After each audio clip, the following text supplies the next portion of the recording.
Hey guys, it's Dean. Welcome to the Yoga Body tutorial section. This is crow pose. So I'm going to show you how to do crow pose. Now, I could spend 50 minutes teaching you how to do crow pose. This is going to be the abbreviated version.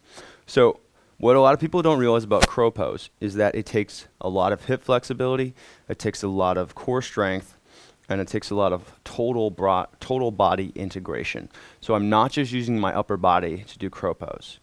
There's a lot of lower body, there's a ton of lower body, and there's a ton of core involved. My goal is to use my lower body and my core to the point where I don't have so much going on in my upper body. Because no matter what I do, I'm still going to be holding up my body with my arms. And I need to make sure that my core is controlling my legs and that my legs are active so that that it makes it easier for the upper body.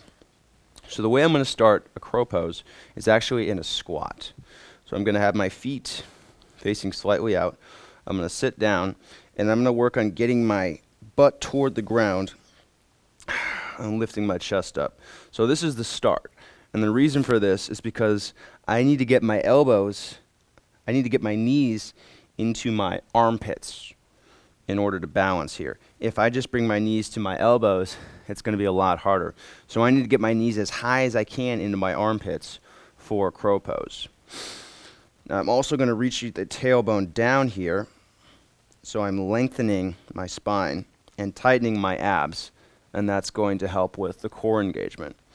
So from here, now with the arms, I want you to remember the same thing we would do in a yoga push-up, which means that your biceps are facing forward, and then if your arms bend, your shoulders come forward. Okay, so I'm not coming out like this in the crow pose. That's going to put a lot of an unnecessary stress on the fronts of my shoulders, and that will cause a big imbalance. So with my arms, the biceps are wrapping forward, and the triceps are wrapping back. So keep that arm engagement in mind. And then to get up from the squat, what we're actually going to do is come up onto your toes. And that will enable you to get your knees as high into your armpits as possible.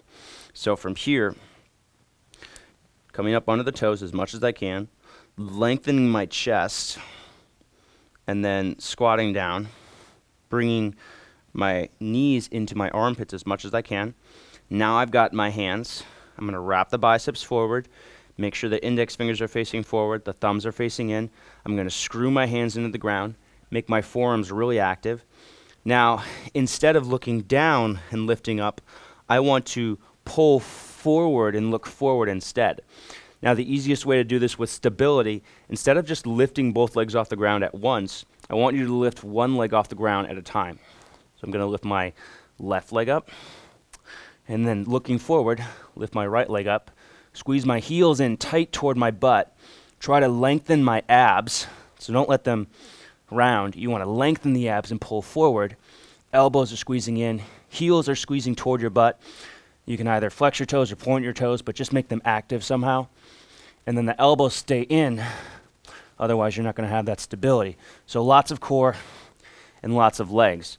The more core and the more legs I can use to do crow pose, it's going to be way easier for my upper body. You've got your entire body weight in your arms here. So if you're not using your core, if you're not squeezing your legs, it's going to be a lot harder, and you might be putting too much strain in your upper body. Again, just a quick little review. Knees to armpits as much as possible. Lengthening your chest. Instead of looking down, we're looking forward, and you want to make sure to keep the elbows squeezing in. So from this position, one more time, coming up onto the toes, bringing the knees into the armpits, planting my hands firmly, screwing my hands into the ground, squeezing the elbows toward one another, looking forward, coming 1 foot off the ground at a time, squeezing my heels toward my butt, elbows squeeze in toward one another. I'm going to try and lengthen my neck, so I don't want to have my shoulders near my ears.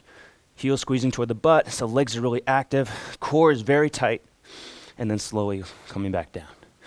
So that's going to take a lot of practice. It takes a lot of upper body strength, a lot of core strength. You might not have the ability to do it just yet, but if you keep working on these workouts, you will develop the necessary upper body strength, the core strength, and the body control to be able to do crow pose.